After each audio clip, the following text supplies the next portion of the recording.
बिस्मिल्लाहिर्रहमानिर्रहीम। मैं हूं सुहेल राना।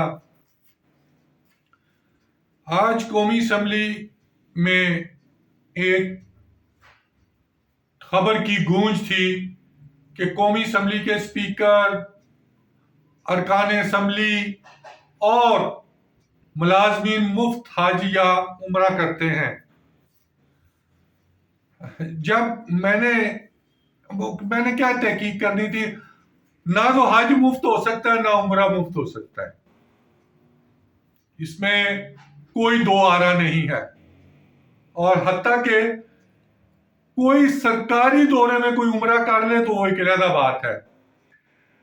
पहले वजारत मजहबी उमूर ने नेशनल असम्बली को आज से कुछ 10 साल पहले, 12 साल पहले कहा था कि हम आपको 12 रबीउल अव्वल में उम्रा करवा देंगे, टिकट्स आपकी होंगी, रहाइश आपकी होगी, तो वीजा फैसिलिटेट वो करवा सकते। अब तो जो सरदार यूसुफ है ना, वो भी अपना वीजा नहीं लगवा सकता।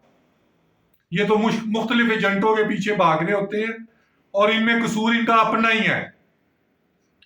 मजहबी उमूर हर साल 200 अरब रुपए की करप्शन करती है, वो किसको उम्रा और हाजी करवाएगी।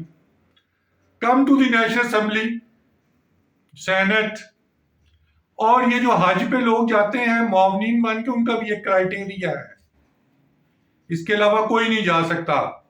2 हज किए हो, वजारत मजहबी उमूर को कोई माल लगाए कोई बंदा, क्योंकि 150-200 रियाल देते हैं पर डे, और हज इस वक्त 10-12 लाख का है, तो 20-1 लाख का पैकेज बन जाता है, तो वो उधर किसी से 5-1 लाख रुपया दे और चला जाए। मुफ्त हज नेशनल असेंबली क्या, प्रेसिडेंसी और प्राइम मिनिस्टर हाउस में भी नहीं हो सकता। हाँ, जरदारी साहब अपनी जेब से किसी को करवा दे, स्पीकर नेशनल असेंबली अपनी जेब से किसी को करवा दे। स्पीकर नेशनल जो मौजूद है, सरदार याद सादक, जब उम्रे पे गए तो इनकी बेगम अपना टिकट खुद खरीद के गई है, बाकी तो आप बातें छोड़ दे। तो हज जो 2026 है उसकी बिल्डिंग्स ले रहे हैं, अरबों रुपए की करप्शन जारी है। और अभी नेचुरली वो डॉक्टर साहब सेक्रेटरी रिटायर हुए हैं, नया सेक्रेटरी लगा है चौहान, तो देखते हैं आने वाले दिनों में।